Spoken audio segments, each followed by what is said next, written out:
Assalamualaikum warahmatullahi wabarakatuh. Apa kabar semuanya? Kali ini kita akan mempelajari sejarah kebudayaan Islam kelas 11. Materinya masih dinasti Abbasiyah. Nah, sebelumnya kita sudah mempelajari sejarah lahirnya dinasti Abbasiyah. Nah, untuk kali ini kita akan mempelajari khalifah Daulah Abbasiyah. Jadi di sini pemerintahan Daulah Abbasiyah dipimpin oleh 37 khalifah. Selama berdirinya Abbasiyah kurang lebih 5 abad atau 500 tahun, ini dipimpin oleh 37 khalifah.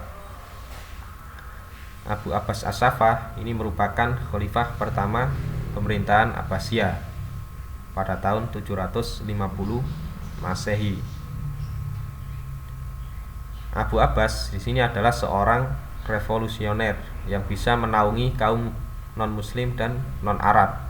Jadi perbedaan antara Abbasiyah dengan Umayyah pada masanya Umayyah ini dibedakan antara orang muslim, orang keturunan Umayyah dibedakan dengan orang non-muslim dan non-Arab. Mereka ini dinomorduakan. Namun pada masanya Abbasiyah ini mereka bisa menaungi kaum non-muslim dan non-Arab.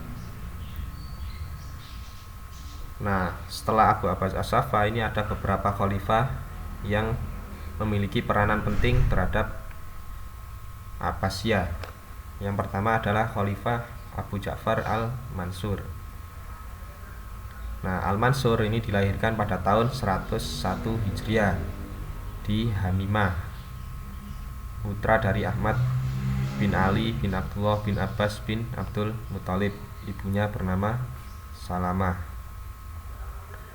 Al-Mansur merupakan saudara kandung Abu Abbas As-Saffah, jadi masih saudaranya Abu Abbas As-Saffah.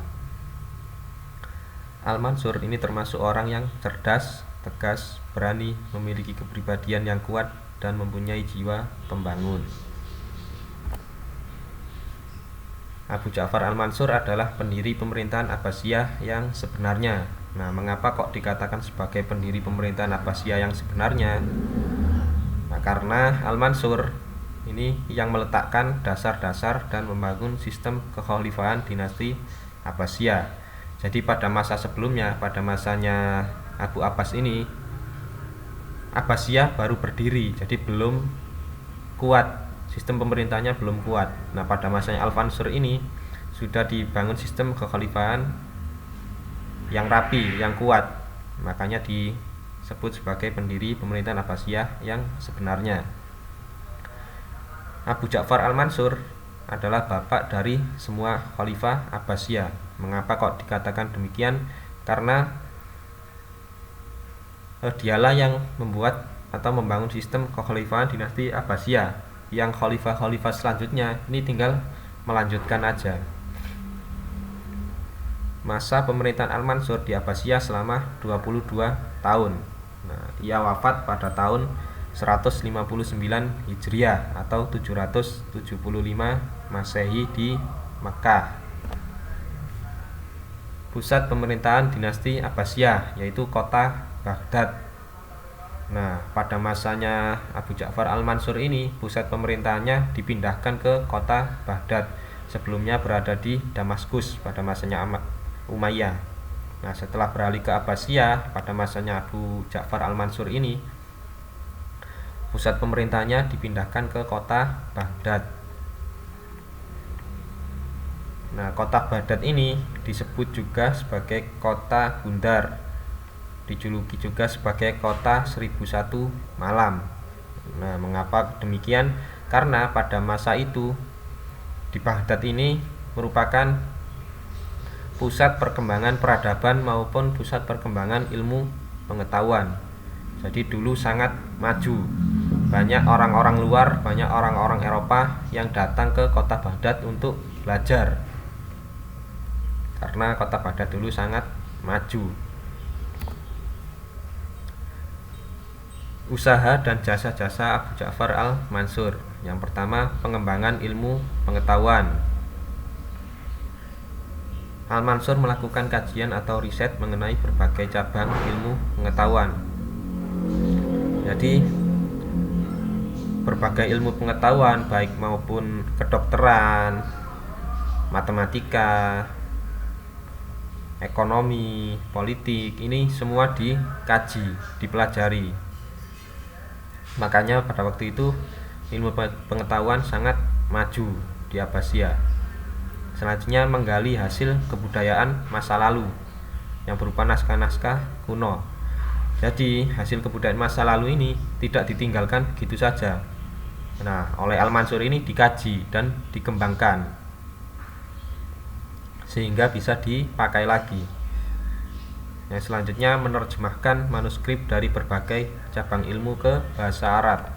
Jadi ilmu pengetahuan yang berasal dari luar, berasal dari Eropa maupun negara lain ini oleh Al-Mansur diterjemahkan ke bahasa Arab sehingga dapat dipelajari di Abbasiyah. Makanya sangat maju. Yang kedua, penertiban administrasi pemerintahan.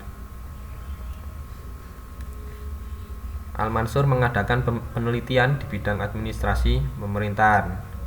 Jadi apa yang kurang dalam pemerintahan Abbasiyah pada masa pemerintahan sebelumnya ini oleh Al-Mansur diperbaiki. Makanya tadi dikatakan sebagai pendiri Abbasiyah yang sebenarnya. Mengadakan kerjasama antar pejabat pemerintahan secara lintas sektoral. Nah, di sini contohnya misal sektor ekonomi, sektor pendidikan, sektor keamanan, ini dijalin kerjasama sehingga terbentuk suatu pemerintahan yang kuat. Nah, selain itu pemerintahan pusat dengan pemerintahan daerah yang jauh ini dijalin komunikasi yang kuat. Selanjutnya menguasai kembali daerah yang melepaskan diri dan menertibkan keamanan. Jadi pada masa sebelum Al-Mansur ini banyak wilayah atau daerah yang melepaskan diri dari kekuasaan Abbasiyah. Nah, pada masanya Al-Mansur ini berhasil dikuasai, berhasil disatukan kembali. Yang ketiga, pembinaan keamanan dan stabilitas dalam negeri. Jadi pada masanya Al-Mansur ini ada beberapa pemberontakan, namun tidak begitu besar. Jadi dapat diatasi oleh Al-Mansur. Yang pertama kelompok Abdullah bin Ali. Yang selanjutnya kelompok Abu Muslim Al-Khurasani. Yang selanjutnya kaum Alawiyin atau Syiah, turunan Ali bin Abi Thalib. Nah, padahal pada masa sebelumnya kelompok-kelompok ini merupakan pendukung Abbasiyah untuk menjatuhkan dinasti Umayyah. Nah, berhubung di sini ada kepentingan lain dari kelompok-kelompok ini, mereka juga memberontak ke Abbasiyah untuk mendapatkan kekuasaan. Nah, dengan terpaksa Al-Mansur ini juga mengambil sikap dan mengamankan kekuasaan Abbasiyah dari kelompok-kelompok yang memberontak. Nah, mungkin itu untuk materi yang kali ini. Untuk kurang lebihnya nanti bisa ditanyakan. Sekian dari saya. Wassalamualaikum warahmatullahi wabarakatuh.